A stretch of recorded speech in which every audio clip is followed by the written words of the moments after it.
punna stanga-stanga ko, asulu ko, punna tojeng-tojeng ko, hewa ko. Kemampuan suku Bugis dalam berlayar sebagai navigator handal di lautan membuat mereka kemudian dikenal sebagai pelaut handal. Salah satu hasil budaya suku Bugis yang terkenal adalah perahu pinisi yang dibuat secara tradisional dengan menggunakan tangan. Dan kali ini saya akan berbagi pengetahuan tentang pedoman suku Bugis dalam berlayar mengarungi lautan. Adapun pengetahuan tentang kelautan, terutama untuk menentukan adanya karang dan daratan. Para pasompe suku Bugis mendasarkan pengetahuannya ini dengan indera pakita, penglihatan, parengkalinga, pendengaran, paremau, penciuman, peneding, firasat, dan tentuang, keyakinan, seperti pengetahuan tentang astronomi dengan dasar letaknya bintang-bintang yang mempengaruhi datangnya angin, hujan dan petir, seperti bintang Sulobawi yang selalu muncul di sebelah timur dan terbenam pada awal malam, tanda akan datangnya angin timur.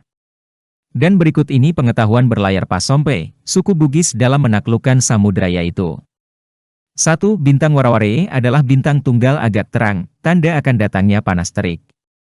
2. Bintang Tanrae yang berjumlah 3 buah, sebagai pedoman menentukan arah perahu, sebagai tanda akan datang angin kencang. 3. Bintang Manue berjumlah 6 buah yang menyerupai bentuk ayam adalah tanda bahwa musim kemarau sudah pertengahan. 4. Bintang Woromporonge berjumlah 7 buah yang muncul sebelah timur, berarti musim kemarau sudah mulai datang. 5. Bintang Lambarwe berjumlah 6 buah, yang muncul di sebelah timur, berarti musim barat, penghujan, mulai datang.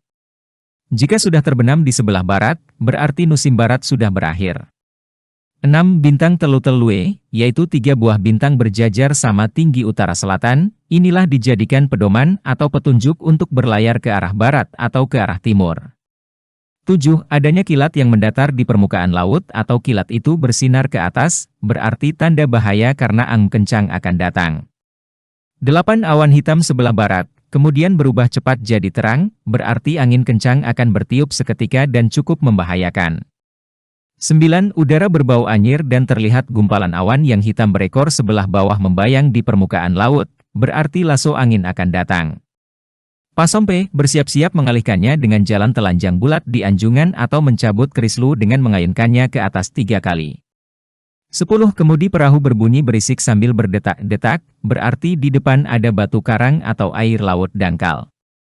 11. Apabila di permukaan laut, ada seperti sorotan lampu berwarna kehijauan atau kebiruan pada awal terbitnya bulan, kamariah, atau laut tenang tampak bercampur minyak, berarti di tempat itu ada gurita besar yang membahayakan, sangat ditakuti oleh pasompe. 12. Apabila di permukaan laut tampak mengkilat waktu terang bulan, di waktu siang berwarna putih dan adanya bau anyir yang dicium 1 mil sebelumnya, berarti di depan ada batu karang, haluan cepat diubah. Demikianlah sistem pengetahuan pasompe, suku Bugis yang digunakan mengembara di lautan. Di samping mereka memegang pantangan-pantangan yang tidak boleh dilakukan, sementara dalam pelayaran. Pantangan terutama adalah dilarang bertengkar di atas perahu. Beberapa pula pantangan bagi istri yang ditinggalkan sementara suami sedang dalam pelayaran. Semua sejarawan dunia dan ahli pemerintahan yang pernah bekerja atau berkunjung ke Nusantara, mengakui dalam tulisan mereka. Suku bangsa yang mendiami Sulawesi Selatan, adalah bangsa bahari yang pemberani menjelajah lautan dengan perahu yang dibuatnya sendiri. Tidak disangka lagi bahwa mereka juga adalah pelaut pedagang yang ulung, berdagang dari satu pulau ke pulau yang lainnya. Itulah beberapa pengetahuan pasompe, suku Bugis dalam mengarungi lautan. Semoga pengetahuan ini kita dapat wariskan ke anak cucu kita berhubung Indonesia termasuk negara maritim.